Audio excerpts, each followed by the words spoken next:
Scale Model Studios, and as promised today I'm going to show you how to make a little wet pallet and also talk about wet pallets and why I've used them for so long and why I believe they're so good.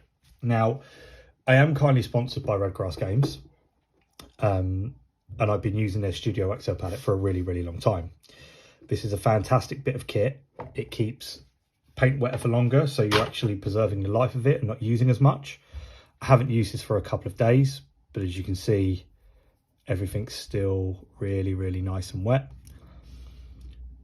If you have trouble thinning your paints, never knowing how much water to add, a wet pallet is a fantastic tool to help you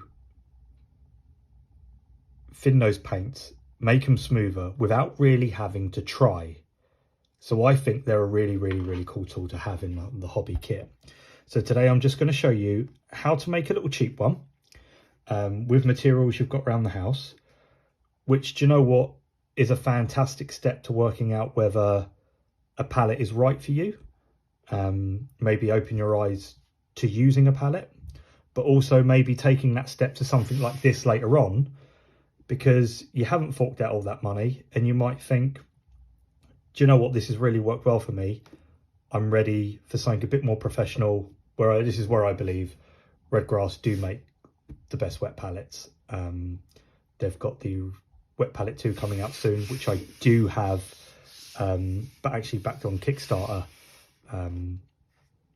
So I'll probably do an unboxing and review of that when I do get it. But I'm going to put this to one side. I'm going to get the materials out. I'm going to tell you what we need, and I'm going to make one right now with you. And yeah, give me 2 ticks and I'll be back.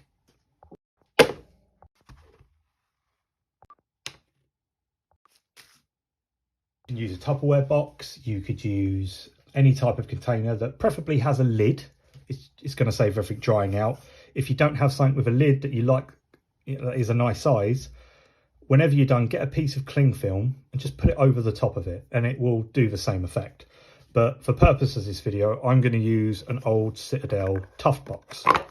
This is what I actually made my first wet pallet out of. I do have it around here somewhere, because I didn't ever have the heart to throw it away. But this is exactly what I used. You don't need to worry too much about, you know, cleaning it or anything like that. It's got a good seal around it, and I think it's a nice size for a start one. The only thing I would say is if you've got something like isopropyl alcohol, just give it a wipe round in the middle just to kill off any bacteria. Not deadly important. You could put some boiling water in there, shut the lid, swish it about a bit, take the lid off, and it would sterilize it and kill any bacteria that's there anyway. So it's the same sort of thing. Whether this is how much truth there is in this, but apparently if you use a copper penny, it stops it from going moldy for longer or bacterial for longer. Don't forget, we're using materials that you can find around the home. So eventually, if you don't use it or air gets to it, you will start to get mold. But what we're using to make this pallet isn't really costly enough if you have to replace it. Now, I have a very good relationship with the people that work in the local Greggs. They use this quite a bit, and they were kind enough to give me a couple of sheets of it. I've had these now for 3 or 4 years. It's what they cook the sausage rolls on and things. And it's got like a little waxy type of consistency, which is what we want. It absorbs, but it doesn't kind of spread through. But I've had this for ages. It's cheap, and 9 times out of 10, if you buy a coffee and ask for a sheet of it, they will give it to you for free. Well, nothing fancy, just cheap stuff, which I use to mop up any accidents. Although I am a good boy on the toilet, it's just kitchen roll, but there's nothing fancy to it. You can get this for £1 absolutely anywhere. And I've got some water. Just good old-fashioned council tap water here. You don't need to add anything to it. It doesn't need to be nothing special. But I mean, if you want to make boiled water and then let it cool down just to keep it cleaner, it's fine. I live in a very hard water area, but I've never really noticed a problem. So any old water would probably do. If you want to be fancy, treat yourself to a bottle of Evian. A penny in. It doesn't matter where you put it. I used to stick it to it in a corner because it was out the way then. Then all I do is I get about 3 sheets of the kitchen roll. It doesn't have to be neat, it just has to be able to absorb moisture. I've seen people do things like sponges, which also work really, really well.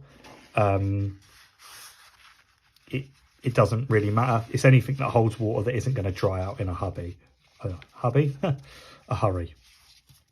And all I do is I get each sheet and I just fold it over like this 3 or 4 times. Just trying to make it as even as possible, but it doesn't really matter too much. Once it's all sitting quite nicely, you know, it doesn't have to be dead neat, it just needs to hold moisture. And all I'm going to do is get my water and just pop it in. Now let this settle. That might be a bit too much. It's okay, we can drain it off. You'll be surprised how much water these things can actually absorb. No, I think we're all right there.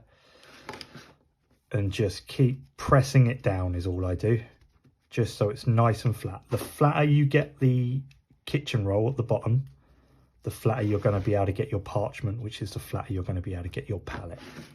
So all I'm going to do is I'm going to do this, and then I'm going to get another sheet of paper and I'm going to add it to it. Same again, just trying to keep it fairly level, just till it's got a bit of spongy texture. I'm going to do this, keep topping it up with a little bit of water. I'll be back in a second. And I'm happy with that. It's absorbed a nice amount of water. All I'm going to do now is just try and pat out any big lumps, just to try and make the bottom of it as flat as possible. So that will do. I think I'm quite happy with that. And then the next job, which is probably the most difficult one of all of it, and it's not that difficult, get your paper,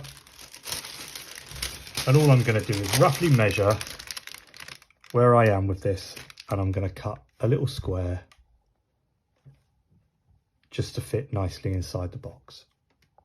All I'm going to do is I'm going to sit that just in here and make sure it fits. You might find when it gets wet it starts to curl up like this. Just keep pushing it back, and once it's absorbed the water it will sit nice and flat. So now it kind of feels like it's sticking. The water level should never be overflowing the pallet, so it's swimming, but it should definitely feel wet if you touch it. So about there is about right. Don't worry about topping it up. You can always squeeze the paper and drain some off if you need to, but it's a wet pallet, it's pretty forgiving. So just keep patting it down and make sure that that actual pallet is really smooth.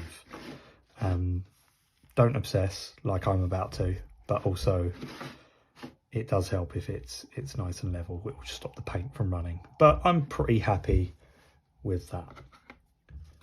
It can be quite difficult sometimes to get a nice smooth colour. This is Corax White from Citadel. I'm just going to pop it on there. And as you can see already, that's watered down really, really nicely.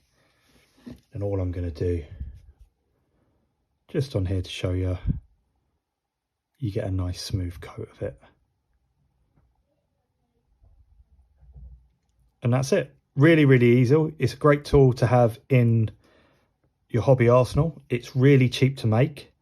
And like I said, if you struggle with things like fitting paints and things like that, this can be a really, really good tool to just help with that sort of thing.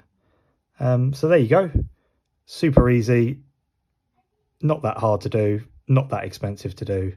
And anyone that wants to kind of push their painting a little bit further or has trouble with certain aspects of it, this is a great little thing to kind of do, and it can be knocked up really, really quickly.